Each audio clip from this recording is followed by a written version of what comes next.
Yeah, I just want to say I still don't think the Wings fight is going to happen. Like I don't want to dwell on that whole thing and like do it as a topic, but I don't think it's going to happen. That's my current position, is that it won't happen. Woody and I were like talking about it a little bit today, and I was like, wait a minute, nah, there's no way he's flying to London. Yeah, catch Ed up so he knows the Wings fight. Yeah, my apologies. There's an associate of ours named Wings Redemption. He's a big fat obese man who's notorious on the internet. We've known him for a decade or so, and you know how they do these YouTube boxing promotions. Well, the idea was that he was going to fight another big old obese YouTuber. They're both around 400.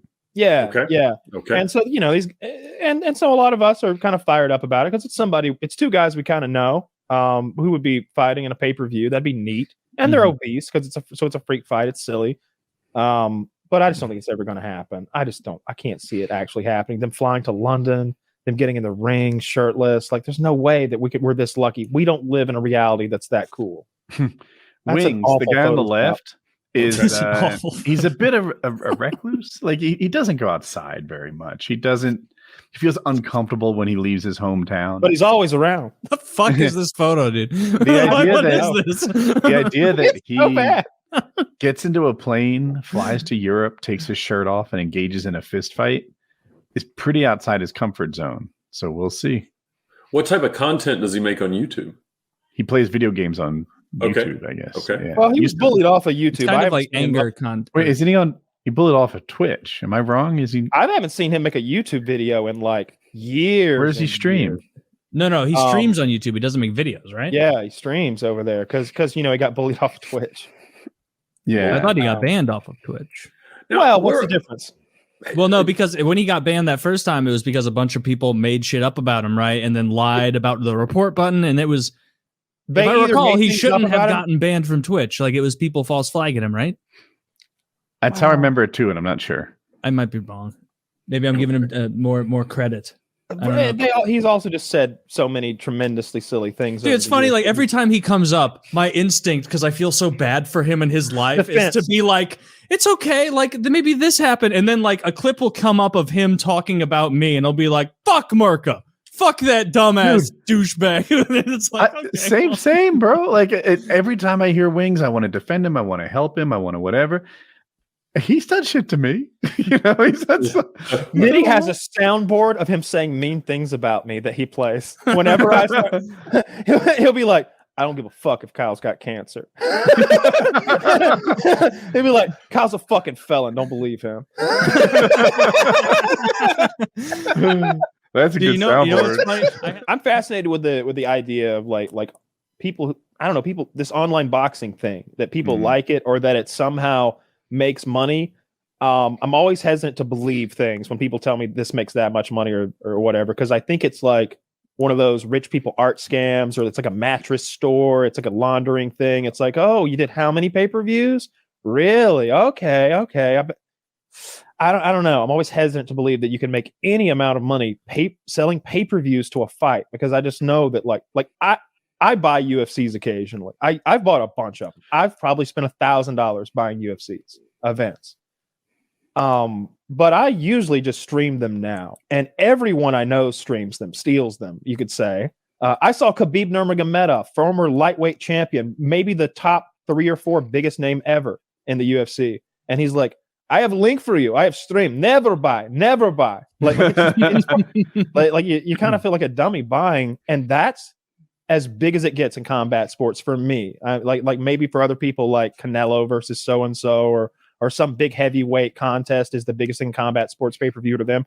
But for me, I don't know, a Conor McGregor fight is as big as it gets, and most people won't give you money for that. So the idea that you're gonna give your money to watch Wings of Redemption fight Boogie, and that there's going to be enough people who put that money in that even when we split it like 3 or 4 ways, each of us has been paid so well that it was worth traveling to another continent and doing combat.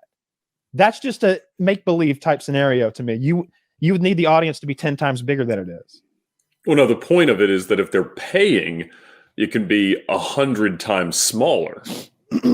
So it's, we're in the eyeball selling business, right? So the more people that we can get to watch something, the more that we can command from your entirely legitimate realm of sponsors. And so, they're real people.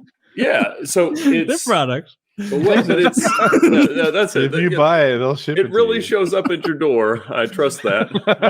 Not enough to test it, I'll be honest, but I'm sure. Oh, look at you fucked The up. cum pills work. I have video evidence. Oh, all these things work. The cum pills work, and that blue chew will get your dick so hard, it'll be like your best day. Oh wow! I'm smoking the drugs now. So, I mean, I've never done a pay-per-view thing. The only real example of that in the automotive world is Cletus McFarland does a thing called the Freedom 500, which they, it's a Crown Vic race at a racetrack that he's bought. But I think that there's a wonderful attitude in it of, as you get an audience, you try to step up the game somehow, right? Like, what is the next craziest thing that we could do? And if it's boxing a real boxer when you're Logan or Jake Paul or whatever, maybe it is a path to making $1 million or $10 million, whatever they. When you're that big, it absolutely is. Kyle always reminds me, and he's right. When it's boxing, not MMA, but boxing, 9 times out of 10, maybe more, it's boring.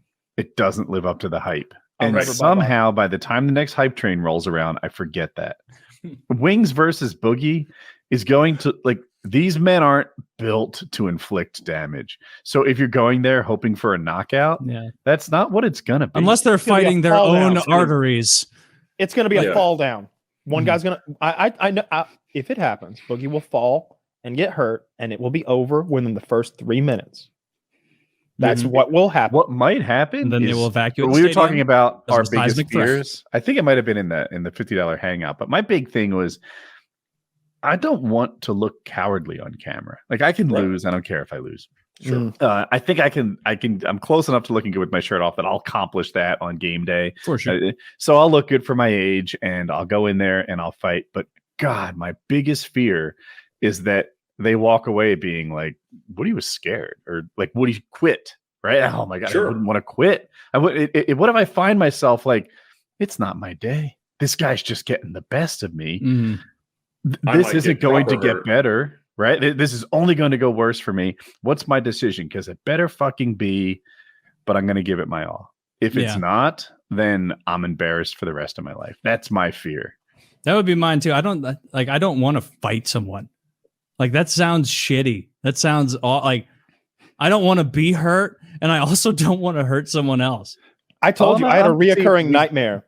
I had a reoccurring nightmare where Kitty had agreed to have me fight someone and signed everything, and it was all, I love this.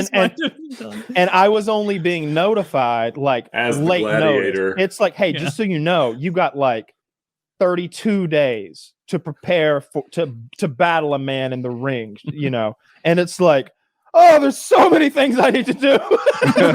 You're stressed. It was a nightmare that I would have. The most reoccurring nightmare I had though was when I was on probation and or parole or whatever. Probation. Like dreaming that I would accidentally do drugs. I would have nightmares where I accidentally did drugs, and I was like, oh no, I'm gonna fail my drug test now. I'm going back to jail. And I would wake up and I'd be like, you didn't do drugs in your dreams, right? Fuck, I don't know. Did I? I had a dream that a guy like ran up to me and like smeared some like Vaseline like substance like on my neck right here, and I was like, "What the fuck? What the fuck did you just do? What the fuck is this shit?" And he's like, "It's drugs." and he just ran away, like literally like twiddling his mustache, and I'm like, hey, "What did he give me?" They're like, "I don't know. It's some kind of weird Vaseline acid. You're gonna be fucked up." And I'm like, "Oh no, no!" It was just all about not wanting to go back to fucking prison. Valid concern. Worth making some.